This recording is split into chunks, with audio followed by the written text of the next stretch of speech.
Whether something goes well or badly, there's always something to learn to be even better next time. Hi, welcome back to my YouTube channel. I'm so excited to have you here with me today. For those of you who are new here, welcome. Let me introduce myself.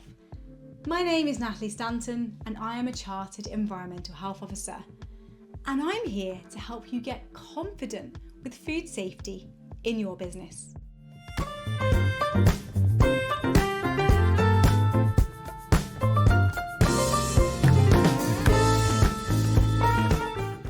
So let's dive in.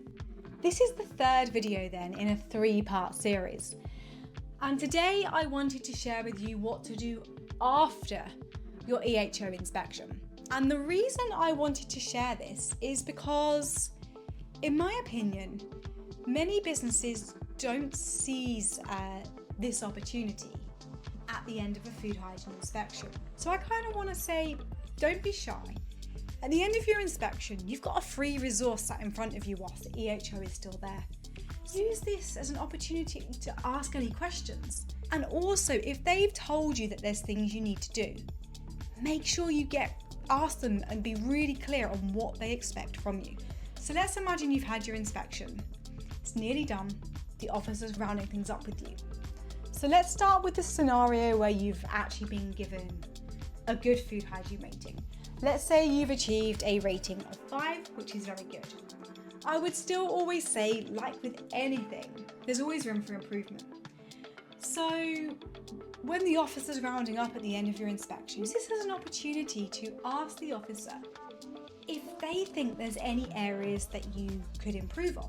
And now these could literally just be recommendations, but bear in mind, officers are seeing so many different food businesses all the time.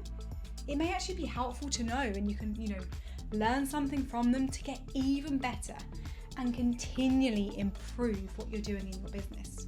Now, this is possibly even more relevant if you haven't got the rating that you were hoping for, or perhaps things are even more serious and the officer has given you a long list of things that you need to sort out on action, and perhaps they've told you, right, you need to have these done by this date because I'm coming back to check. Now, please don't panic at this stage, but also please don't get agitated or defensive with the officer, because this really isn't going to help. Take a deep breath, remain calm, and please also remind team members of this as well. In case you're not on site, perhaps they'll be the ones dealing with the officer. So in this scenario, I recommend taking these steps so that you can get things put right quickly and also in the way that the officer wants. So essentially you can get things right the first time. So first of all, if you sense during your inspection that perhaps things aren't going too well, I would say take detailed notes. And this is even more important if you're not on site. And let's say it's a team member. If they can take notes, then they can relay these to you, which is probably going to be really helpful for you. But also it can help to show the officer as well that you really are taking things seriously and you want to do things right. So even at the end of your inspection then, make sure you or someone else just spends a little bit of time with the officer to understand exactly what needs to be done. And again, at this stage, I would say take some notes if you feel that you need to. Make sure you get really clear feedback from the officer. Now, if the officer leaves a written report at the time of your inspection, please, I recommend reading it and checking that you understand each point on it. And also just make sure that you can read their handwriting as well. Now, if there's anything at all that you're not sure of, don't hesitate. Don't be shy to ask. Clarify it with the officer whilst they're on your premises. Because otherwise you could end up doing something that's actually different to what they've asked you to do. And that could be costly for you as well, because you may have to spend money on some of these things.